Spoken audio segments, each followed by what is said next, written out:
21 कोसलेश प्रसेनजित। महाराज प्रसेनजित कोमल गद्दे पर बैठे थे। दो यवनी दासियां पीछे खड़ी चंवर ढल रही थी। उनका शरीर अत्यंत गौरवर्ण था। आयु 65 से भी अधिक हो गई थी। उनके खिचड़ी बाल बीच में से चीरकर द्विफालबद्ध किए गए थे। बड़ी बड़ी मूछें यत्न से संवारी गई थीं और वे कान तक फैल रही थीं। वे कोमल फूलदार कोशे पहने थे और कंठ, भुजा और मणिबंध पर बहुमूल्य रत्नाभरण पहने थे। इस समय उनका मन प्रसन्न नहीं था। वे कुछ उद्विग्न से बैठे थे। कंचुकी ने राजपुत्र विदूढ़भ के आने की सूचना दी। महाराज ने संकेत से आने को कहा। विदूढ़भ ने बिना प्रणाम किए आते ही पूछा, महाराज ने मुझे स्मरण किया था? किया था? किस लिए? परामर्श के लिए। इसके लिए महाराज के सचिव और आचार्य मांडव्य क्या यथेष्ट नहीं है? किंतु मैं तुम्हें कुछ परामर्श देना चाहता हूं विदूढ़भ। मुझे? महाराज के परामर्श की मुझे आवश्यकता ही नहीं है, राजपुत्र ने घृणा व्यक्त करते हुए कहा। महाराज प्रसेनजित गंभीर बने रहे। उन्होंने कहा, किंतु रोगी की इच्छा से औषध नहीं दी जाती राजपुत्र। तो मैं रोगी और आप वैद्य हैं महाराज? ऐसा ही है। यौवन, अधिकार और अविवेक ने तुम्हें धृष्ट कर दिया है विदूढ़भ। परंतु महाराज को उचित है कि वे धृष्टता का अवसर न दें। तुम कौशलपति से बात कर रहे हो विदूढ़भ?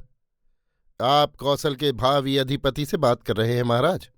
क्षण भर स्तब्ध रहकर महाराज ने मृदुकंठ से कहा, पुत्र, विचार करके देखो, तुम्हें क्या ऐसा अविवेकी होना चाहिए?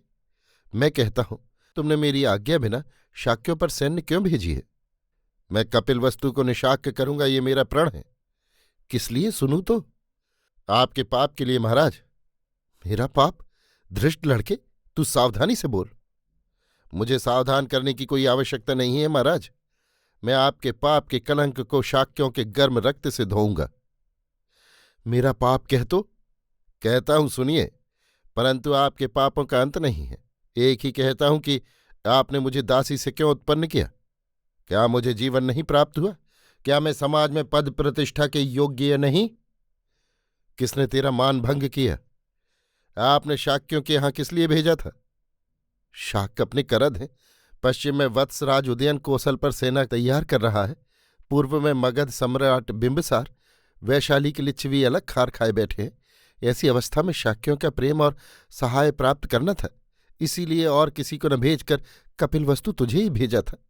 तू मेरा प्रिय पुत्र है और शाक्यों का दौहित्र। विदूढ़भ ने अवज्ञा की हंसी हंसकर कहा, शाक्यों का दौहित्र या दासी पुत्र? आप जानते हैं वहां क्या हुआ? क्या हुआ? सुनेंगे आप। घमंडी और नीच शाक्यों ने संथागार में विमन होकर मेरा स्वागत किया, अथवा उन्हें स्वागत करना पड़ा, पर पीछे संथागार को और आसनों को उन्होंने दूध से धोया। प्रसेनजीत का मुंह क्रोध से लाल हो गया। उन्होंने चिल्लाकर कहा, क्षुद्र शाक्यों ने ये किया? मुझे मालूम भी न होता। मेरा एक सामंत अपना भाला वहां भूल आया था, वो उसे लेने गया। तब जो दास दासी दूध से संथागार को धो रहे थे, उनमें एक मुझे गालियां दे रही थी। कह रही थी, दासी पुत्र की धृष्टता तो देखो, रजुल्ले का वेश धारण करके आया है। संथागार को अधम ने अपवित्र कर दिया। शाक्यों के वंश का मैं नाश करूंगा। आप क्यों? आपका उन्होंने क्या बिगाड़ा है? आपको शाक्यों की राजकुमारी से ब्याह का शौक चढ़ा था क्योंकि आप राजमद से अंधे थे। पर आप जैसे बूढ़े, अशक्त और रोगी को शाक्य अपनी पुत्री देना नहीं चाहते थे, खासकर इसलिए कि आपके रनवास में कोई कुलीन स्त्री है ही नहीं। आपने माली की लड़की को पट्ट राजमहिषी पद पर अभिषिक्त किया है। शाक्य अपनी ऊंची नाक रखते थे, पर आपकी सेना से डरते भी थे।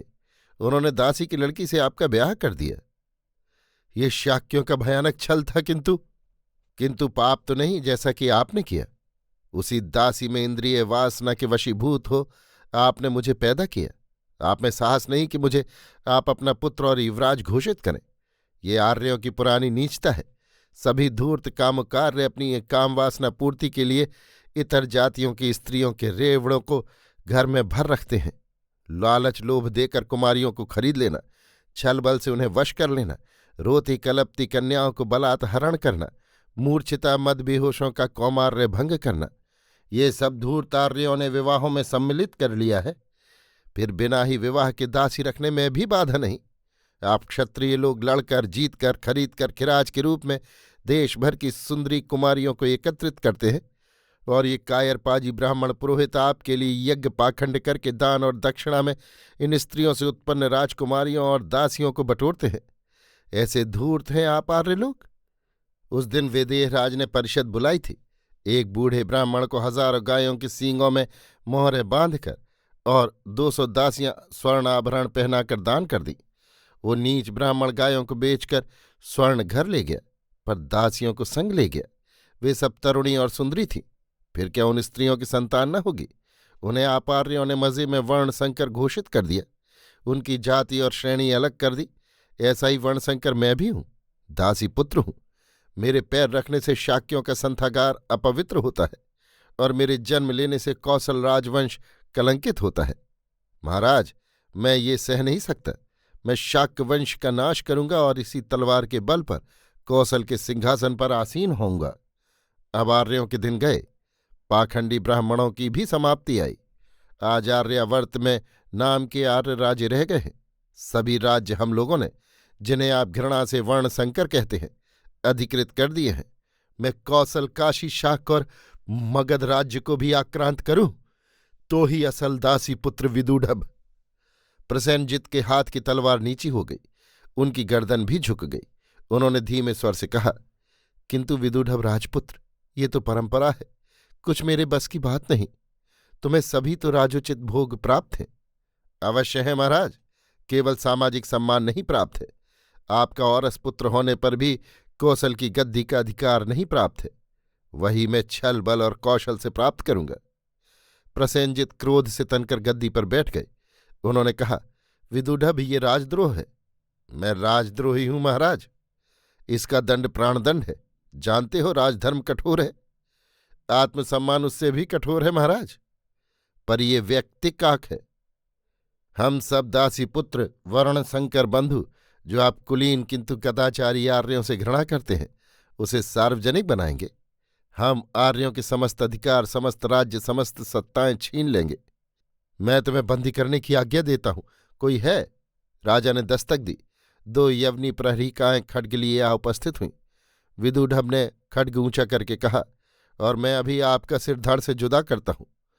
विदूढ़भ की भावभंगी और खड्ग उठाने से वृद्ध प्रसेनजित आतंकित हो अपना खड्ग उठा खड़े हो गए।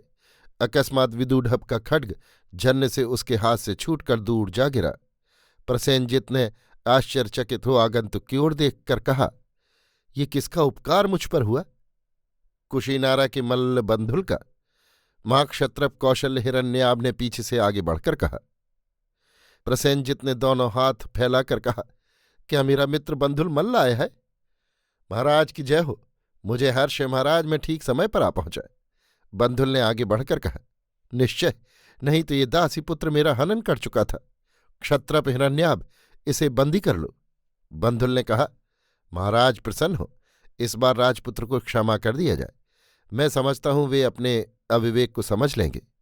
राजा ने कहा, कौशल में तेरा स्वागत है मित्र बंधुल। विदूढ़भ के विषय में तेरा ही वचन रहे। कृतार्थ हुआ महाराज। तो राजपुत्र, अब तुम स्वतंत्र हो मित्र। विदूढ़भ चुपचाप चला गया। बंधुल ने कहा, महाराज को याद होगा, तक्षशिला में आपने इच्छा की थी कि यदि आप राजा हुए तो मुझे सेनापति बनना होगा। याद क्यों नहीं है मित्र? मैंने तो तुझे बहुत लेख लिखे। तेरी कौशल को भी जरूरत है और मुझे भी। कौशाम्बीपति उदयन की धृष्टता तूने नहीं सुनी? गांधार राज कलिंग दत्त ने अपनी अनिंद सुंदरी पुत्री कलिंग सेना मुझे दी है, तो उदयन उसी बहाने श्रावस्ती पर चढ़ने की तैयारी कर रहा है। इधर मगध सम्राट बिंबिसार पुराने संबंध की परवाह न करके कौशल को हड़पने के लिए कौशल पर अभियान कर रहे हैं। अन्य शत्रु भी कम नहीं है। बंधुल मित्र, कौशल को तेरी कितनी आवश्यकता है और मुझे भी, वो तो तूने देख ही ली। तो मैं आ गया हूं महाराज, पर मेरी कुछ शर्तें हैं। कह मित्र, मैं स्वीकार करूंगा। मैं मल्ल वंश में हूं। समझ गया, तुझे कभी मल्लों पर अभियान न करना होगा। मैं राज्य विस्तार नहीं चाहता हूं, जो है वही रखना चाहता हूं। मित्र, कह और भी कुछ तेरा प्रिय कर सकता हूं? बस महाराज। तो कौशल्य हिरण्यनाभ, मित्र बंधुल का सब प्रबंध कर दो। जब तक हम साकेत में हैं, बंधुल सुख से रहे। ऐसा ही होगा महाराज। और श्रावस्ती जाकर तुझे मैं सेनापति के पद पर अभिषिक्त करूंगा। तेरा कल्याण हो। जा, अब विश्राम कर। 22 मांडव्य उपरिचर। महाराज प्रसेनजित दीर्घिका के शुभ मरमर सोपान पर बैठे थे। स्वच्छ जल में रंग बिरंगी मछलियां क्रीड़ा कर रही थीं।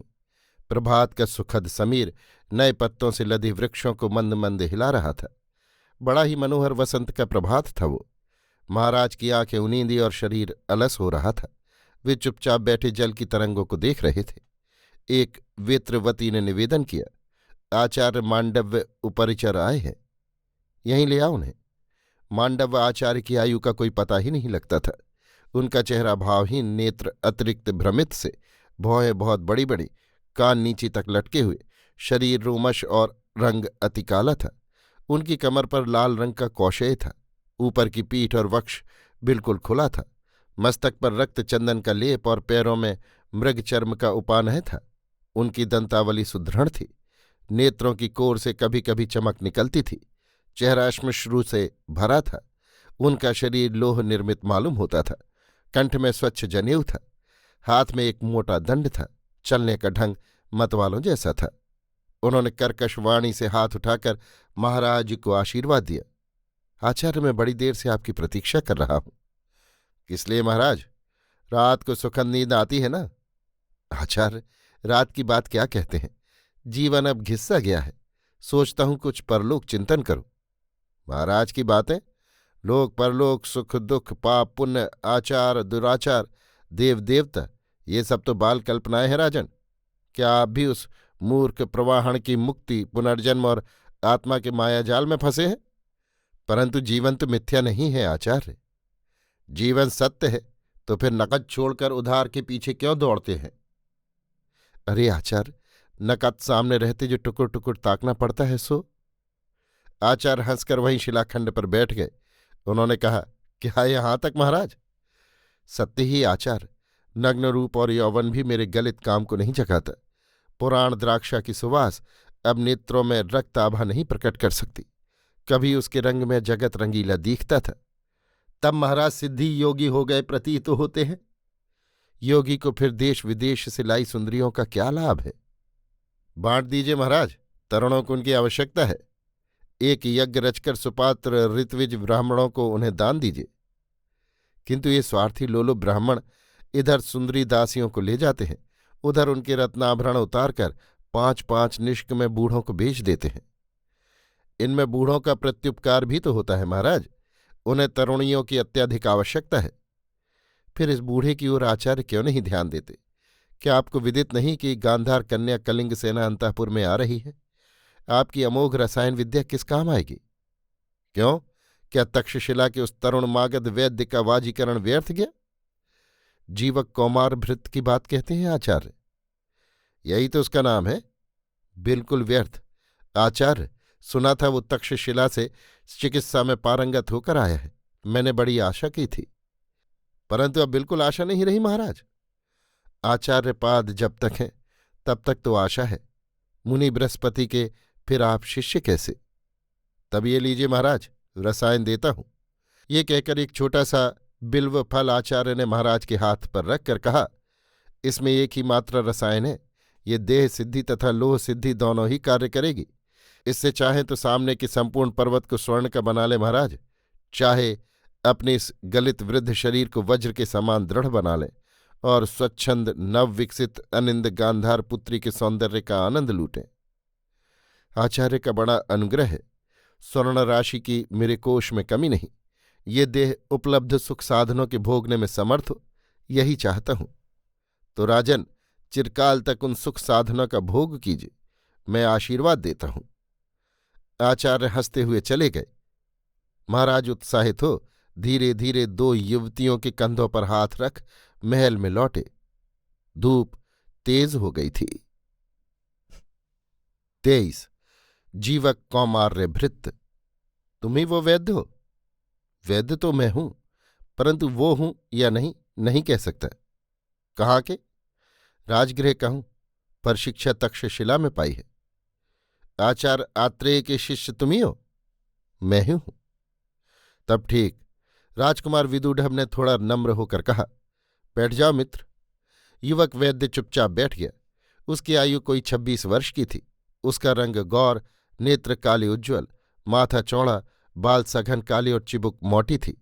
वो एक महार्घ दुशाला कमर में बांधे था। उस पर सुनहरा कमरबंद बंधा था। एक मूल्यवान उत्तरीय उसके कंधे पर बेपरवाही से पड़ा था। पैरों में सुनहरी काम के जूते थे। विदूढ़ ने कुछ देर घूर घूर कर तरुण वैद्य को देखा, फिर कहा, तुम्हारी जन्मभूमि क्या राजगृह ही है? जी हाँ, जहां तक मुझे स्मरण है। राजगृह बड़ा मनोहर नगर है मित्र, परंतु राजगृह से तुम क्या बहुत दिनों से बाहर हो? प्रायः 16 वर्ष से। तो तुम तक्षशिला में भगवान आत्रेय के प्रधान शिष्य रहे? मैं उनका एक नगण्य शिष्य हूं। वास्तव में मैं कौमारभृत्य हूं। मैंने तुम्हारी प्रशंसा सुनी है मित्र। तुम तरुण अवश्य हो, पर तारुण्य गुणों का विरोधी तो नहीं होता। क्या मैं युवराज की कोई सेवा कर सकता हूं? मैं वैद्यों के अधिकार से परे हूं मित्र। देखते हो मेरा शरीर हर तरह दृढ़ और निरोग है, फिर भी मैं तुम्हारी मित्रता चाहता हूं। मेरी सेवाएं उपस्थित हैं। क्या तुम्हें मित्र पिता के स्वर्ण रत्न का बहुत मोह है? स्वर्ण रत्न का मुझे कभी भी मोह नहीं हुआ। ये अच्छा है। और एक सच्चे मित्र का? उसकी मुझे बड़ी आवश्यकता है युवराज। तो तुम मुझे आज से अपना मित्र स्वीकार करोगे, अंतरंग मित्र? परंतु मैं दरिद्र वैद्य हूं, जिस पर राज नियमों से अपरिचित हूं। तुम एक उत्तम युवक और मनुष्य के सब गुणों से परिपूर्ण हो। युवराज ने अपनी बहुमूल्य मुक्तामाल उतारकर वैद्य के कंठ में डालकर कहा, ये स्नेह उपहार स्वीकार करो मित्र। वैद्य ने धीरे से माला हाथ में लेकर कहा, ये उत्कोच है राजपुत्र। आपकी ऐसी ही इच्छा है तो कोई साधारण सा उपहार दे दीजिए। नहीं नहीं मित्र, अस्वीकार न करो, ये अति साधारण है। तब जैसी राजपुत्र की आज्ञा। तो मित्र कहो, क्या पिताजी को तुम कुछ लाभ पहुंचा सके? तनिक भी नहीं राजपुत्र।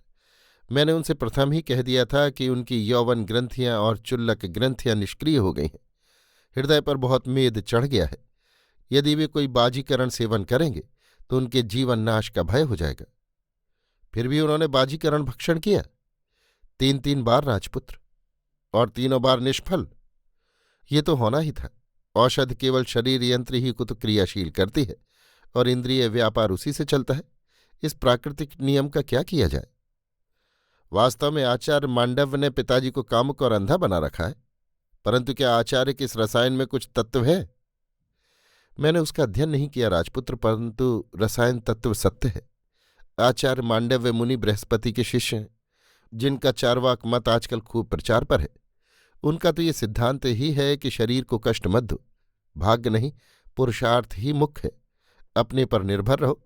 परमेश्वर कुछ नहीं है, परलोक नहीं है, वेद धोखे की टट्टी है, बुद्धि ही सब कुछ है, आत्मा पंचतत्व से बना है, प्रत्यक्ष ही सत्य प्रमाण है।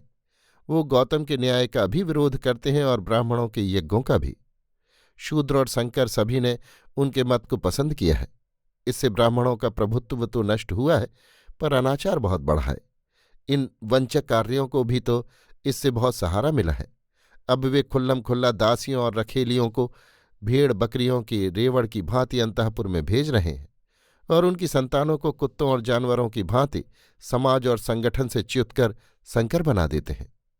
ये सत्य है, परंतु सबसे बुरा प्रभाव तो वैश्यों पर पड़ा है। बेचारे वैश्य प्रतिलोम विवाह नहीं कर सकते। वे केवल अपनी और शूद्रों की ही स्त्रियों को घरों में डाल सकते हैं। उनका काम कृषि, पशुपालन और वाणिज्य है, जिसमें शूद्र और अतिशूद्र कर्म कर ही उनके संपर्क में रहते हैं।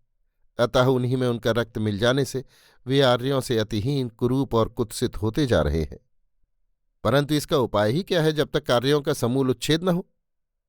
वो होने का भी समय आ गया है राजपुत्र। सर्वजित निग्रंथ महावीर और शाक्यपुत्र गौतम ने आर्यों के धर्म का समूल नाश प्रारंभ कर दिया है।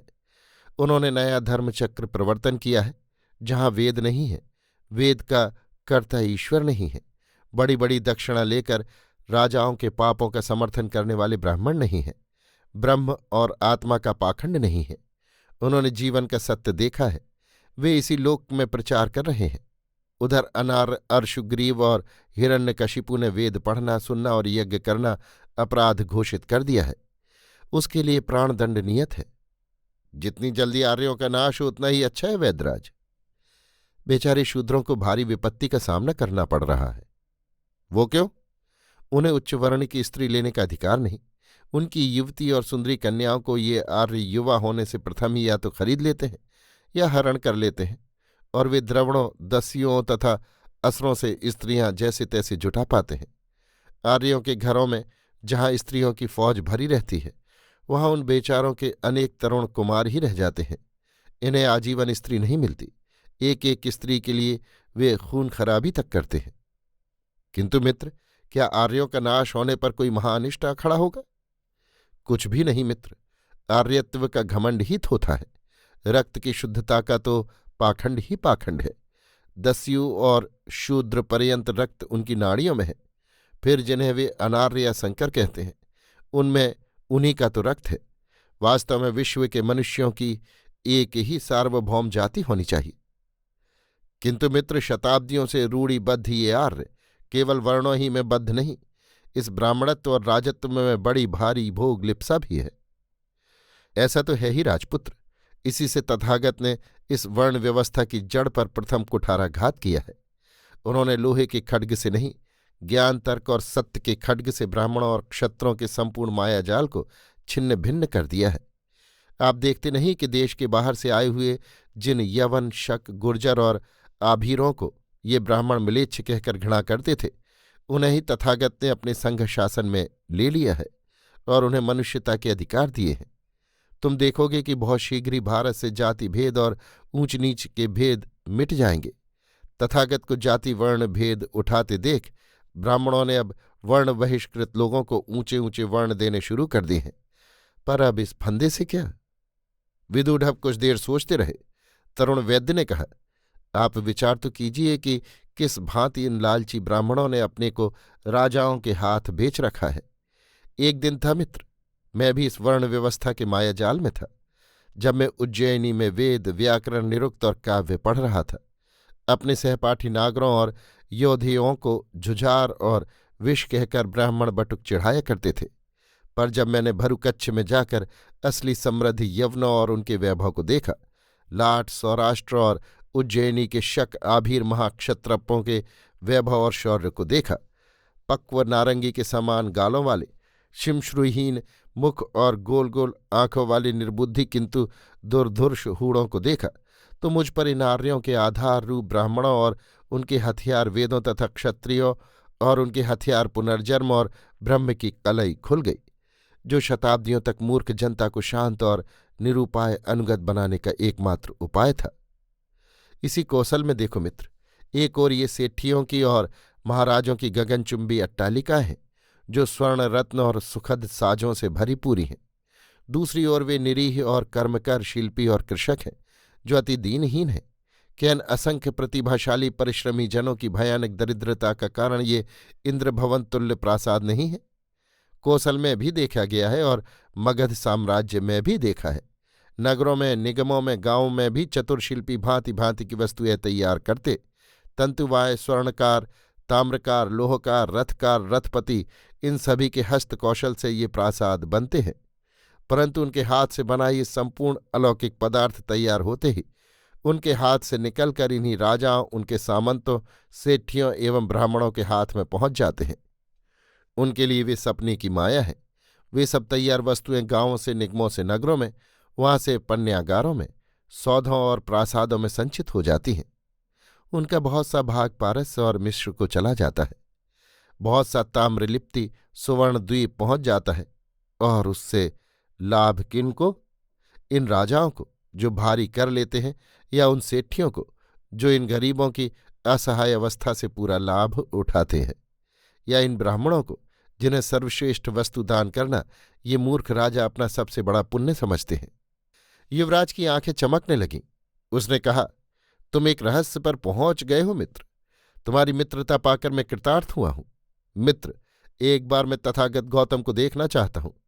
यद्यपि मैं भी शाक्य रक्त से हूं, पर शाक्यों का मैं परम शत्रु हूं। तथागत को शत्रु मित्र समान है राजपुत्र। देखोगे तो जानोगे। कलंदक निकाय के उस बूढ़े काले भिक्षु को जानते हैं आप? क्या महास्थविर धर्म बंधु की ओर संकेत है मित्र? जिन्होंने काशी से आकर यहां साकेत में संघ स्थापना की है? हाँ, वे चांडाल कुल के हैं। वे साकेत के सभी भिक्षुओं के प्रधान हैं। समृद्ध श्रोत्रिय ब्राह्मण स्वर्णाक्षी पुत्र भारद्वाज और सुमंत उनके सामने उकड़ू बैठकर प्रणाम करते हैं। उन दोनों ने उन्हीं से प्रव्रज्या और उपसंपदा ली है। ये मैंने सुना है मित्र, पर वे बड़े भारी विद्वान भी तो हैं। पर ब्राह्मणों की चलती तो विद्वान हो सकते थे। आज वे देवपद प्राप्त दिव्य पुरुष हैं। तथागत अपने संघ को समुद्र कहते हैं, जहां सभी नदियां अपने नाम रूप छोड़कर समुद्र हो जाती हैं। परंतु कलंदक निकाय को छोड़ इसी साकेत में तो ऊंच नीच के भेदभाव हैं। विदुढ़ ने उदास होकर कहा, सो तो है ही, और जब तक मोटे बछड़ों का मांस खाने वाले और सुंदरी दासियों को दक्षिणा में लेने वाले ब्राह्मण रहेंगे और रहेंगे उन्हें अभयदान देने वाले ये राजा लोग, तब तक ऐसा ही रहेगा मित्र। ये तो स्वर्ण दासी और मांस के लिए कोई भी ऐसा काम जिससे इनके आश्रयदाता राजा और सामंत प्रसन्न हो, खुशी से करने को तैयार है। देखा नहीं, कात्यायन, वररुचि, शौनक और वशिष्ठ ने अपनी अपनी स्मृतियां बनाई हैं और उनमें दिल खोलकर अपने और अपने मालिकों के अधिकारों का डंका पीटा है। तो मित्र, मैं तुझे पाकर बहुत सुखी हुआ, परंतु राजपुत्र, कदाचित मेरा कौशल में रहना ठीक नहीं। ये क्यों मित्र? मेरे वाजीकरण की विफलता से महाराज बहुत असंतुष्ट हुए हैं। मैंने उनसे राजगृह जाने की अनुमति ले ली है। मैं शीघ्र ही राजगृह जाना चाहता हूं। नहीं नहीं, अभी नहीं मित्र, जब मैं कहूं तब जाना। अभी कौशल में रहने का मैं तुम्हें निमंत्रण देता हूं। तो फिर राजपुत्र की जैसी इच्छा। 24 नियुक्त। हर्षदेव विक्षिप्तावस्था में देश विदेश की खाक छानता हुआ वीति भय नगरी में जा पहुंचा। उन दिनों इस नगर में उद्रायण नाम के राजा का राज्य था। हर्षदेव की दशा अत्यंत शोचनीय हो गई थी। उसके वस्त्र गंदे और फटकर चिथड़े हो गए थे। सिर और दाढ़ी के बाल बढ़कर परस्पर उलझ गए थे। उसकी दशा एक पागल भिखारी के समान थी। वैशाली को विध्वंस करके अम्बपाली को हस्तगत करने की तीव्र प्रतिहिंसा उसके मन और नेत्रों में व्याप्त थी, परंतु इस महत् कार्य को करने योग्य उसमें न तो चरित्र बल ही था, न योग्यता। वो यूं ही अस्त व्यस्त भटक रहा था। भूख और थकान से जर्जर हर्षदेव ने नगर के बाहर स्थित एक चैत्य में आकर विश्राम किया। सघन वृक्षों की शीतल छाया में लेटती ही उसे गहरी नींद आ गई। उसी समय एक वृद्धा स्त्री ने उसे देखा। वो एक ऐसे ही अनाथ पुरुष की खोज में थी। हर्षदेव को अनाथ जानकर वो बहुत प्रसन्न हुई। जब उसने देखा कि वो स्वस्थ, सुंदर और तरुण है, तो वो और भी संतुष्ट हुई और संतोष की दृष्टि से उसे देखती वहीं बैठ गई तथा उसके जागने की प्रतीक्षा करने लगी। थोड़ी देर बाद हर्षदेव ने जागकर वृद्धा को अपने सम्मुख बैठे देखा और कहा, माता, क्या मैं तेरा कुछ प्रिय कर सकता हूं? कृतपुण्य होकर जात। कृतपुण्य कौन है? वो मेरा इकलौता बेटा था। वो कहाँ है? वो अपने 3 जहाज भरकर ताम्रपर्णी की ओर सार्थवाही जनों के साथ गया था। अब सार्थवाही जनों ने लौटकर बताया है कि मार्ग में उसके जहाज तूफान में फंसकर डूब गए। उन्हीं के साथ मेरा वो प्रिय पुत्र भी डूब गया। जात, वो इस नगर के प्रसिद्ध सेठी धनावह का इकलौता बेटा था और मैं भाग्यहीन उसकी माता हूं। दुख है माता, पर यदि मेरे पुत्र बनने से तेरा कुछ उपकार होता तो मैं तेरा पुत्र हूं। उपकार बहुत हो सकता है पुत्र। मैं पुत्रहीना स्त्री हूं। यदि राज्य के सेवकों को ये खबर लग जाए तो वे मेरा सब धन राजकोष में उठा ले जाएंगे। इसीलिए पुत्र, तू मेरा पुत्र बनकर मुझे कृतार्थ कर। किंतु माता, मैं कृत संकल्प हूं। कोई हानि नहीं, तू मेरा मनोरथ पूर्ण करके अपना संकल्प पूरा कर लेना। तेरा मनोरथ क्या है माता? मेरे पुत्र की 4 वधूटियां हैं। चारों ही कुलीना, सुंदरी और तरुणी हैं। मैं तुझे नियुक्त करती हूं, तो उन चारों में धर्मपूर्वक एक एक क्षेत्रज पुत्र उत्पन्न करने तक मेरा पुत्र बनकर मेरे घर रहे। मैं तुझे शुल्क दूंगी। हर्षदेव ने कुछ विचार कर कहा, तो ऐसा ही हो माता। मैं तेरा प्रिय करूंगा, परंतु शुल्क इच्छानुसार लूंगा। मेरा पति धनावह सेट्ठी सहस्त्रभार स्वर्ण का अधिपति था और उसके साथ सार्थवाह देश विदेश में चलते थे। सो तू शुल्क की चिंता न कर, मैं तुझे यथेच्छ शुल्क दूंगी। तो माता, मैं तेरा पुत्र कृतपुण्य हुआ। वृद्धा उसे घर ले आई। वीथिका में घुसते ही उसने जोर जोर से रोना चिल्लाना आरंभ किया। अरे लोगो, मेरा भाग्य देखो, मेरा मरा पुत्र जी उठा। अरे मेरा पुत्र आया है, मेरा पुत्र कृतपुण्य। आहा, मेरे घर का उजाला, ये मेरा कृतपुण्य है।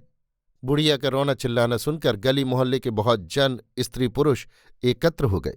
वे उन दोनों को घेर कर चलने लगे। वृद्धा कृतपुण्य का हाथ थाम अपने घर के द्वार पर आकर और जोर जोर से रोने चिल्लाने लगी। हाय हाय, ये मेरे पुत्र की दुरवस्था देखो रे लोगो। सेठी धनावह के इकलौते पुत्र ने कितना दुख पाया है। बहुत लोगों ने बहुत भांति सांत्वना दी। बहुत कौतुक और आश्चर्य से हर्षदेव के उस जघन्य रूप को देखते रहे। वृद्धा ने सेवकों को एक के बाद दूसरी आज्ञा देना आरंभ किया। नापित को बुलाओ, मेरा पुत्र क्षौर करे, जल गर्म करो, उसे सुवासित करो। अब मर्दक और पीठ मर्द को बुलाओ, पुत्र का अंग संस्कार करो। देखते ही देखते दास दासियों और सगे संबंधियों की दौड़ धूप से हर्षदेव क्षौर करा, स्नान उपटन करा, बहुमूल्य कौशे धारण कर उपाधान के सहारे नगर के पौरजनों से घिरा सुवासित पान के बीड़े कचरने और अपने भूत भविष्य पर विचार करने लगा। घर में विविध पकवान पकने की सुगंध फैल गई। वृद्धा ने चारों बहुओं को उबटन लगा नखशिख से श्रृंगार कर पाटंबर धारण करने का आदेश दिया। वधुओं में जो ज्येष्ठा थी उसने एक बार अच्छी तरह झांक कर पति को देखा। देखकर उसका मुख सूख गया। उसका नाम प्रभावती था। उसने सौतों को बुलाकर भयपूर्ण स्वर से कहा, अब में ये कौन है रे? ये तो सेठ का पुत्र नहीं है। सबने गवाक्ष में से झांक कर देखा। सबने कहा, अब में नहीं है, ये हमारा पति नहीं, ये कोई धूर्त वंचक है। तो चलो माता से कह दे। चारों जनी सास के पास पहुंची। वृद्धा ने उन्हें देखकर कहा, अरे ये क्या, तुम लोगों ने अभी तक श्रृंगार नहीं किया? सांध बेला तो हो गई। मेरा पुत्र। किंतु माता, ये तुम्हारा पुत्र नहीं है, कोई धूर्त वंचक है। ज्येष्ठा ने वृद्धा की बात काटकर कहा। वृद्धा ने भृकुटी में बल डालकर कहा, मेरे पुत्र को क्या तुम मुझसे अधिक जानती हो? यही मेरा पुत्र कृतपुण्य है। ये नहीं है माता, चारों वधूटियों ने दृढ़ वाणी से कहा। परंतु जब मैं कहती हूं तब तुम्हें भी यही कहना चाहिए। परंतु हमने उसे भली भांति देख लिया है। चुप, मैंने इसे नियुक्त किया है। वधुओं का मुंह सूख गया और उनकी वाणी कंठ में अटक गई। वे भयभीत होकर सास का मुंह देखने लगी। वृद्धा ने कहा, देखो, तुम समझदार और बुद्धिमती हो, मूर्खता करके बने बनाए खेल को मत बिगाड़ देना। तुमने देख ही लिया है, वो सुंदर, स्वस्थ और कुलीन है। तुम और मैं पुत्रहीना स्त्रियां हैं। ऐसी अवस्था में देश के कानून के आधार पर राजपुरुषों को ज्यों ही इस बात का पता लग जाएगा कि हम पुत्रहीना स्त्रियां हैं, तो राजपुरुष हमारी सारी संपत्ति को हरण करके राजकोष में मिला देंगे। तब हमें अपना सब स्वर्ण रत्न घर बार खोकर पथ की भिखारिणी होकर रहना होगा। परंतु इस नियुक्त पुरुष के द्वारा तुम चारों एक एक क्षेत्रज पुत्र उत्पन्न कर लोगी, तो वे ही हमारी इस अतुल संपदा के भोक्ता होंगे और तुम कुलवधु बनकर रहोगी, सब भोगों को भोगोगी। ये कोई अधर्म की बात नहीं है, प्राचीन नार्यों की धर्म की रीत है। शांतनु के धर्मात्मा पुत्र भीष्म ने इसी धर्म को अपनाकर कुरुवंश की रक्षा की थी। ऐसे अनेक उदाहरण हैं। इससे मैं तुम्हारे सुख कल्याण के लिए जैसा कहती हूं, तुम उसी प्रकार आचरण करो, इसी में तुम्हारा कल्याण होगा। बुढ़िया की बातें अंततः वधूटियों के मन में घर कर गईं और उन्होंने उसके आदेश के अनुसार इस नियुक्त पुरुष को पति भाव से स्वीकार कर लिया। इस प्रकार हर्षदेव अपने संकल्प को भूल धन संपदा, ऐश्वर्य और युवती स्त्रियों के सुख में डूब गया। कृतपुण्य होकर वो सेठी पुत्र का संपूर्ण अभिनय करने लगा। किसी को भी उस पर संदेह नहीं हुआ। जिन्होंने संदेह किया उन्हें बुढ़िया ने साम दाम दंड भेद से वश में कर लिया। 25 नियुक्त का शुल्क। इस प्रकार उस नगर में रहते हुए हर्षदेव को 3 वर्ष बीत गए। इन 3 वर्षों में उसने सेठी पुत्र की चारों वधूटियों में 3 पुत्र और 2 पुत्रियां उत्पन्न की। अपने घर को शिशुओं से आह्लादित और प्रसादित देखकर वृद्धा बहुत प्रसन्न रहने लगी। बालक बड़े ही स्वस्थ और सुंदर थे। वे बुद्धिमान भी थे, जैसे कि संकर रक्त की संतान होती ही है। पहले हर्षदेव अपने को मात्र नियुक्त समझकर इन सब से उदासीन रहता था। बीच बीच में वो देवी अम्बपाली का भी ध्यान करता था। परंतु ज्यों ज्यों दिन बीतते गए उसने सोचा, क्यों न मैं अब सब बातों को भूलकर कृतपुण्य रहकर ही जीवन व्यतीत करूं। चारों बहुएं भी अब उससे प्रेम करने लगी थीं। खासकर तृतीया की उस पर अधिक आसक्ति थी। वो सब वधूटियों में चतुरा, प्रगल्भा, बुद्धिमती और सुंदरी भी थी। उसका पिता चंपा का एक धनी सेठी सार्थवाह था। परंतु बुढ़िया की योजना विशुद्ध वैधानिक थी। अब वो सोचने लगी, मेरा काम हो चुका, जो करना था कर लिया, मेरे पुत्र के पुत्र हो गए, मेरा वंश चल गया, मेरी संपत्ति और मेरे कुल की रक्षा हो गई। अब वो नियुक्त मोघ पुरुष जाए। वो इस संबंध में हर्षदेव से बातचीत करने का अवसर ढूंढने लगी। उसके मन से उसका आदर भाव बहुत कम हो गया। उसका घर में स्वामी की भांति रहना, उसका पुत्र वधुओं के प्रति पतिभाव से व्यवहार करना, स्वच्छंदता से भीतर बाहर आना जाना, मनमाना द्रव्य खर्च करना, सब उसे अखरने लगा। वो उसे घर से निकाल बाहर करने की युक्ति सोचने लगी। एक दिन उसे अवसर भी मिल गया। कपिशाकामपिल्य के कुछ सार्थवाह नगर में आए थे। उनके साथ कुछ उत्तम अजानिए अश्व थे। उनसे हर्षदेव ने अपने लिए एक अश्व सहस्त्र स्वर्ण में खरीद लिया। अंततः वो सामंत पुत्र था। अश्व पर चढ़कर चलने और शस्त्र धारण करने का वो अभ्यस्त था। सेठी पुत्र के अलस अभिनय से कभी कभी ऊब कर वो अश्व पर शस्त्र लेकर मृग्या करने और भुना हुआ शूकर शूल्य खाने को छटपटा उठता था। कृतपुण्य का सेठी परिवार श्रावक था, अतः यहाँ उसे मांस नहीं मिल रहा था। सो अश्व खरीदकर और नए अश्व पर सवार होकर वो प्रसन्न होता हुआ घर पहुंचा और उपास्था को पुकार कर कहा कि वो सार्थवाहक को सहस्त्र स्वर्ण दे दे, जो उसके साथ साथ ही आया था। बुढ़िया को अवसर मिल गया। वो क्रुद्ध होकर बाहर आई। उसने कहा, कैसा सहस्त्र स्वर्ण? मैंने अश्व खरीदा है माता, परंतु किस लिए? मैं कभी कभी वन विहार हो जाया करूंगा। तो तू निरंतर वन विहार कर, मेरी तरफ से तुझे छुट्टी है। इसका क्या मतलब है? अरे मोघ पुरुष, तू मतलब पूछता है? क्या तू नहीं जानता कि तू नियुक्त है? जा, तेरी नियुक्ति समाप्त हुई, मेरा कार्य पूरा हुआ। तूने कहा था कि तू कृत संकल्प है, जा अपना संकल्प पूर्ण कर। तो क्या मैं अब तेरा कृत पुण्य पुत्र नहीं? नहीं रे मोघ पुरुष, नहीं। तो मैं राजद्वार में अभियोग उपस्थित करता हूं कि तू मुझ पुत्र को वंचित करती है। मैं कृतपुण्य हूं, ये सभी जानते हैं। तो तू अभियोग उपस्थित कर। मैं कहूंगी, इस वंचक ने मेरा पुत्र बनकर मुझे ठगा है, मेरा कुल कलंकित किया है, तुझे शूली मिलेगी। अरे मोघ पुरुष, तू कब मेरा कृतपुण्य था? मध्यमा ने आकर कहा, माता, ये विवाद ठीक नहीं है। इससे कुल कलंकित होगा तथा तेरे पौत्र अवैधानिक प्रमाणित होंगे और संपत्ति उन्हें नहीं मिलेगी। तो तू क्या कहती है कि मैं इस धूर्त को जीवन भर सिर पर लादे फिरूं और वो मेरे पुत्र और पति की संपत्ति और मेरी वधुओं का आजीवन भोक्ता बना रहे? तो उसे शुल्क देकर विदा कर दो। कैसा शुल्क?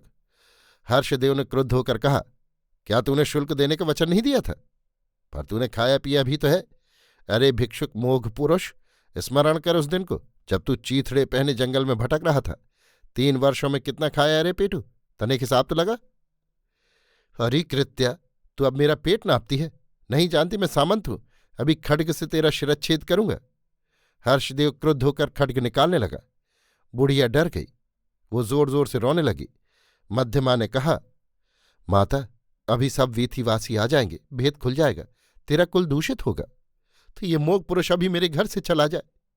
हर्षदेव ने कहा, अभी जाता हूं, परंतु तुझ कुट्टनी की प्रतिष्ठा के लिए नहीं, अपनी प्रतिष्ठा के लिए। इसके बाद उसने सार्थवाह से कहा, हंत मित्र, मैं तुम्हारा अश्व इस समय नहीं खरीद सकता। अश्व ले जाओ और तुम्हें जो कष्ट हुआ उसके लिए ये मुद्रिका ले लो। इसके बाद हर्षदेव सब बहुमूल्य वस्त्रालंकार उतार उतार कर फेंकने लगा। केवल एक प्रवार अंग से लपेट कर चलने के लिए उठ खड़ा हुआ। चारों वधूटियां आंखों में आंसू भर खड़ी देखती रहीं। मध्यमा ने आगे बढ़कर कहा, भद्र, यों नहीं, ये कुल मर्यादा की विपरीत है। एक मुहूर्त भर ठहरो, मैं पाथे तैयार करती हूं, पाथे साथ लेकर जाना। बुढ़िया ने बाधा नहीं दी और हर्षदेव ने भी मौन स्वीकृति दी। मध्यमा ने बहुत सा घी चीनी डालकर 2 बड़े बड़े मधुगोलक बनाए। उनमें से एक में मुट्ठी भर रत्नमणि भी भर दिए। पाथे हर्षदेव के हाथ में देकर हौले से कहा, भद्र, चंपा जाना, वहां पिता के यहाँ रहकर मेरी प्रतीक्षा करना। इतना कह वो हर्म में चली गई और हर्षदेव डाल से टूटे पत्ते की भांति फिर निराश्रय हो पथ पर आगे बढ़ा।